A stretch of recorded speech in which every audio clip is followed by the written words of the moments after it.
to before Rogue cue the One, like screaming, who blaster fire, the leaders of the all of that. rebellion would be, I'd be like, oh, it's Luke, Leia, and Han, and then people were like, no, it's actually Mon Mothma. It's like, some who the fuck is a interior Mon art. Mothma? How did you go about writing Poe Dameron? Well, first of all, I just want to shout out, it's just an amazing art team, and I'm going to botch the names, and you'll see why in a second. So Mark Yarza is the penciler, Jose Marzen Jr. is the inker, and I was worried for days as to they were just too similar, and I was going to botch it, but I made it. And anyway, Nicola Rigi is the colorist, just an amazing art team. Yeah, so I love those kind of characters. I love the scoundrels and the kind of characters that you really wonder how they survive from panel 1 to panel 6 on any given page. He's literally flying by the seat of his pants through life. So I always gravitate to that. I love it. All right, next up we have, let's take a look at the covers for the rest of the series. Diego Galindo, just amazing Those art. are And I cool just, covers. the one that's, I don't know, very good. furthest to the right, yes, sorry. That was I'm not something positive either, but I think what would you like to do for that Dexter, cover? And I suggested like, that, and you it was know so how much better than my little you know how like Dex has a that I backstory, sent in. And Yeah, like stuff that he's done. love that one. I think he's in the High Very Republic. cool. And then you also have a very Really? special comic Yeah. out Or at the he's in show right something coming now. out. What is Star Wars Beyond Victory? Yeah, so first of all, if you all get the chance this weekend to go to the MetaQuest ILM booth, you can actually get your own free copy. And I don't know if I'm officially supposed to say this Yeah, yet, he's in the High Republic Kami, Adventures.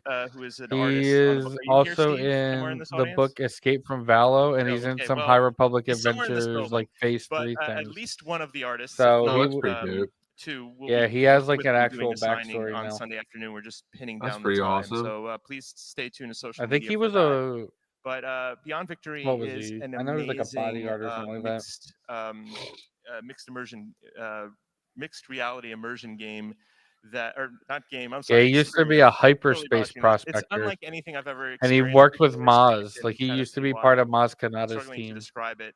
So wait, The were we character talking that's on the about that worked cover in the is Apollo Bolus. the They're deli that a knew pod Obi-Wan? racer. Yeah, You yeah, fall yeah. in love with Dexter them Jetster. as I did. Yeah, there's a whole Just book it's a series. lot I of mean, it's pod not racing, canon a lot of anymore, criminal but it intrigue, came out before and episode a 1 Delta did, part. and it was It's like it's when a Obi-Wan fun was story, and I cannot wait till you Padawan to experience Qui-Gon, that and it experience. like details Obi-Wan I'm excited for that experience too. was getting to be too old. All right, next up, staying on And comics at CB. he can you eventually give us got to an be too old update and on got the sent flagship out to Star work on Wars a mining title? facility Sure. because So he was last too old year to be a at the end of Jedi the now. year, we launched And the Battle of Jakku by Alex Segura. that's where he meets Dexter. Is out Which there. sets Yeah. up this new Star Wars series. And now Marvel's been publishing Star Wars comics for the last 10 years. It's our 10-year anniversary of coming back to publishing with Lucasfilm, and we're very proud of everything that we've done. And so originally we started with the time period between A New Hope and Empire. Then we switched to between the time period between Empire and Jedi. Now we're moving farther into the future.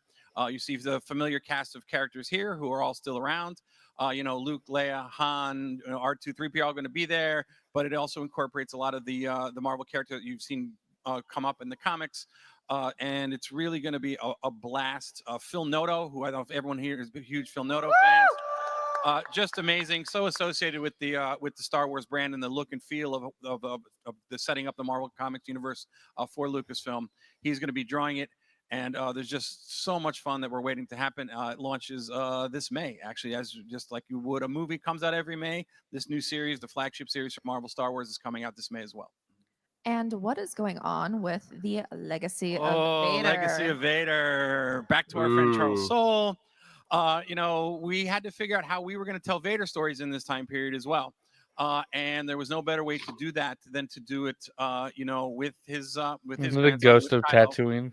Looking back at the legacy of Vader. So this is a book that kind of walks that fine line between the present, the Star Wars present. It was rumored that him and Kylo. As Kylo goes on a journey to find out just who Darth Vader was and what made Darth Vader tick. What were the it was rumored that Darth Vader would kill put him on the Watto path that he is, in the and second should issue. Kylo follow that? But he Charles is doing an he amazing doesn't job. kill him. Every issue I read it in the script. I read it in It's the just pencils, I like read it in the hinted final that like version. Just that find could new have things in happened. it. The depth of Charles' Yeah. writing and exploring these two characters through generations, through decades is just fabulous writing. And the art is just. But Luke Ross has been working on the Star Wars books for ages, and he's just really kicking it into high gear on this series. So definitely recommend checking this out. And I'm very excited that we have a reveal here for issue 8 cover. Yes. Very excited about this. Who is that cover on can't- issue 8? Can't say too much, but just in the manga panel previously, Kenny Ruiz talked about he was able to create a new Knight of Ren. And I think here again, lips are sealed. # no spoilers, but that's a first look at another new knight that we'll be seeing come out. That'll be right towards the middle of the summer, I believe. So please check it out. You're gonna love it. Yes, and I think we have a art reveal here Yes. for Oh, that we're character. giving away that much. I huh? know. Wow, what a Hey, we can surprise. all pin it on right. Michael. Yeah, no. So and then here's the design again for again the name there, Tanaran from Luke Ross. So we'll be debuting in that issue. Very excited about this one. Last should have but had certainly not Charles Soule. least, Mark, we come Yeah, to I you agree. and Jedi Knights. Tell us about this book. Well, this book I'm having so much fun working on. That's interesting. Totemo Tanoshidas. So the book basically takes place before the events of Phantom Menace, and essentially we've never really seen the Jedi Knights be the Jedi Knights before. We're usually see them as like generals in the Clone War, or we're seeing them, sort of, get killed. This is the Jedi at the height of their powers, and what's really fun about the book is each No, they aren't. issue is self-contained, which is something you don't really see in What's comics that? anymore. I said no, they aren't. I did a read video on that the saying two like, issues, the I High realized why Republic it's is really actually hard. the Jedi at the height of their But, power.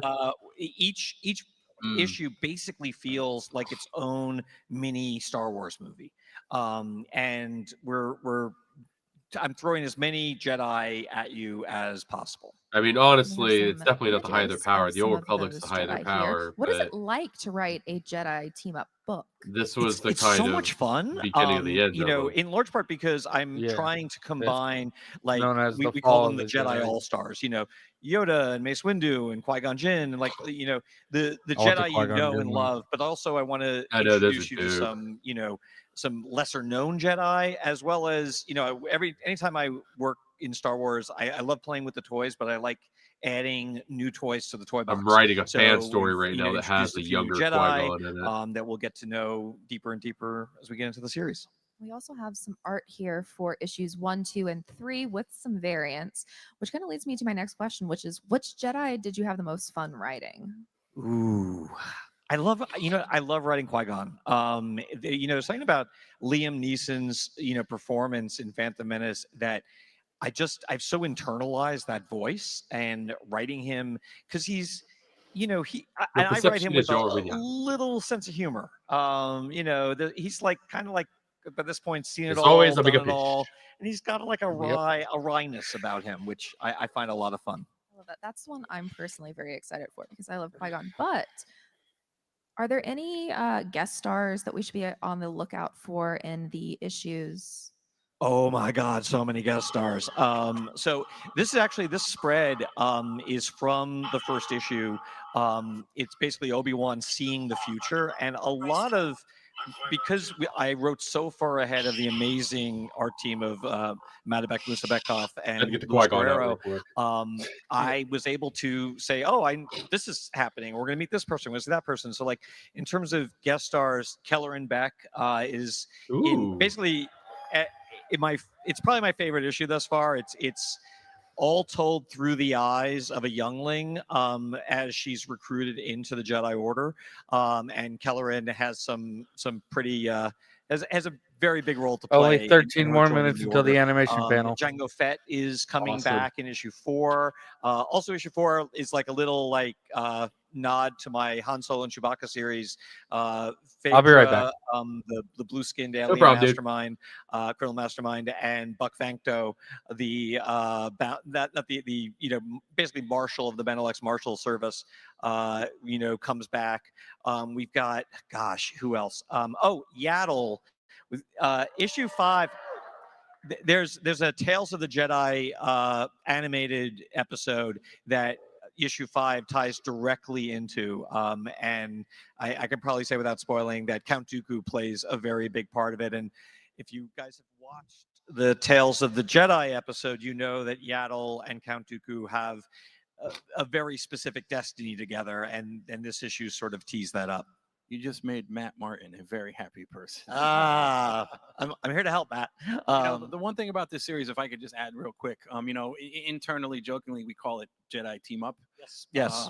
And you know, when you think of Jedi team ups, you normally think of, you know, the Master and the Padawan, because that's what we've seen in the movies, like Mark was saying, and you know, in the Clone Wars and whatnot. We really haven't seen the Jedi relationships when they get together, and that's what's been fascinating for me when the scripts come in and when the issues come out, is to seeing how you handle these characters, where it's two mature Jedi having to go on these missions or dealing with things between them that they're not always comfortable with. And you do such a great job of establishing those relationships in great ways. Thank you. It's so much fun. I'm having such a blast writing this book. I cannot wait. And I've been calling this a Jedi team up here. We have so many incredible books coming out soon. I want to know from each of you, which one are you the most excited about? Is it one that we've talked about here today? Something you maybe can't say you have coming out? You know, anything you're excited about? Anybody? I'll buy Adam's book right now. First pre-order, yep. I think the Revenge of the Sith. Sorry, the Revenge of the Sith annotated edition. Me too. It's something like is it 150 new annotations by Matthew Stover in like a slipcase acetate front thing? It's going to be amazing. But like, you know, Revenge of the Sith being probably my favorite Star Wars movie, that being the greatest Star Wars novel ever written. Again, 20th anniversary. That's going to be epic. I can't wait for that one. I'm really looking forward to Trials of the Jedi. Charles is such a brilliant writer, and this is like a climax that obviously has been years and years in the making. I really can't wait. I am also really looking forward to Trials of the Jedi being out. I have already read it, so that's not lucky. Oh, I'm jealous. Okay, backstage, I'm gonna pick your brain. But it's, even though I didn't write it, it's the culmination of the High Republic, of Project Luminous, and I feel kind of like I wrote parts of it. And I can't wait to hold it in my hand and have it and have the whole collection and, you know, be able to look back and like, this is something that we did and really worked hard on. So Star Wars is a universe with so many amazing characters, be they human characters or alien characters, but in some ways, the ships are also characters, if we want to say that. And one of my favorite characters is the Millennium Falcon. And there's this guy on Twitter named the Original Trilogy Talk. He just did a video about the Millennium Falcon. Sorry, I'm a secret tease. One, he sounds like the guy from like How It's Made. You ever watch like those videos? In the comics. Yeah. So like very a very appealing voice, keeps you interested, and he talks about the Millennium Falcon and how like it's not just a ship, it's actually a character, and it's like super important. He watches all Star Wars, but in terms of what he covers, he only does the original trilogy. And I'll send you a link to his video, but the book begins with the release of Rogue One, and I don't know. It was amazing on how intricate. I'll have to check it out. Anything else? I'll send you a link to it because like it's so. I mean, I want to read. Meaningful all what of the your Millennium stuff. Falcon oh my actually God. means. No, I was just. But like all of Star I was Wars. like, I'm gonna fight you for the first pre-order of Adam's book. Interesting. I might be working on something that I can't talk about, and it might touch on something, maybe some things that, or perhaps some ones that I've maybe written before. But I'm very excited for it. And if I say anything else, Meg Siglain is gonna drop from the ceiling and like suplex me. I love that. Any last minute thoughts? Yes. I am a huge Acolyte fan, so I cannot. Right? Cannot wait for Tessa's book. I'm so excited for it. But I've also heard a couple of little behind the scenes things about Master of Evil, so I cannot wait to read that. I love how we're so, all and so that cover is excited for it. just, oh my gosh, amazing. Ugh. Can't wait. Love it. Well, that kind of brings us to the end of the panel. This was fantastic. Cold is You kicking guys my were all butt. fantastic, and you all are so fantastic for showing up and showing your support for these books and these comics and these incredible authors. So let's put your hands together one more time for this incredible group of authors. Thank you all so much, and may the force be with you.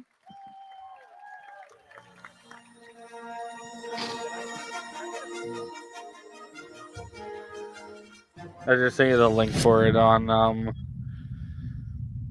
Instagram for that video.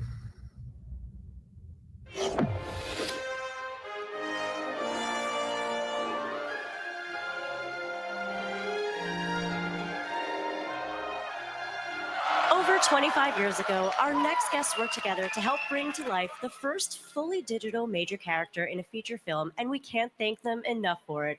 Let's welcome Rob Coleman and Ahmed Best to the stage.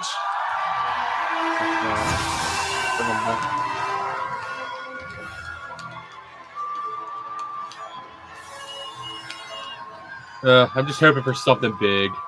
I'm not going to get the news that I want, but you know. Yeah. In a perfect world, they'll be like, guess what, guys? We're making a Star Killer animated series. It won't happen. I can dream. I'm assuming this is just them talking again. I don't know if this is the animation panel. They might not be showing it. Yeah, the animation panel doesn't start for another 5 minutes. And obviously the live stream is at least like 10 minutes behind. Oh my god, he's Your speaking Japanese Japanese now. is phenomenal. ありがとうございます。はい、日本語少し。そうなんですか? These freaking talented See, I people. come in prepared. I get prepped. I love him. Love him. 10 out of 10. Welcome back to Star He Wars is awesome, dude. Celebration. How's it been for you guys? Really good. It's been really fun. It's been like, this is our first day here, and I'm still kind of jet lagged. So I'm either really here or I'm dreaming of the best dream I could possibly imagine. It is quite dreamy. Is it your first time in Japan? No. The last time I was here was after Revenge of the Sith. We shot in Australia, and then I just came up here and had like 2 weeks by myself in Japan. It's been a while. Oh, wow. And Rob, is it your first time? What no, planet last time was 20 Australia? years ago, promoting Revenge of the Sith. What's Lucasfilm that? sent me for all three. What prequels planet that I did was they in. I'm use super Australia on, for? So, yeah, love it here. Love to be back. I'm not sure. Thank you. Well, we love having you. Thank you so much. So Let 15 me turn the volume back down years this, of 'cause I can't industrial hear light you and do it that magic. well. You both have a different history with ILM. But what is it like looking back at your work during such a massive, massive anniversary? It's absolutely huge. You know, thank you. Canadians in the Oh, house just love go it. forward. And I never thought I would get to work for the company, but through a meandering path and having the right skills, Can you at still the hear it right all right? time, I ended up Yeah, at I can ILM still in hear it. '93, animator number 9. Okay. They had just done Jurassic Park.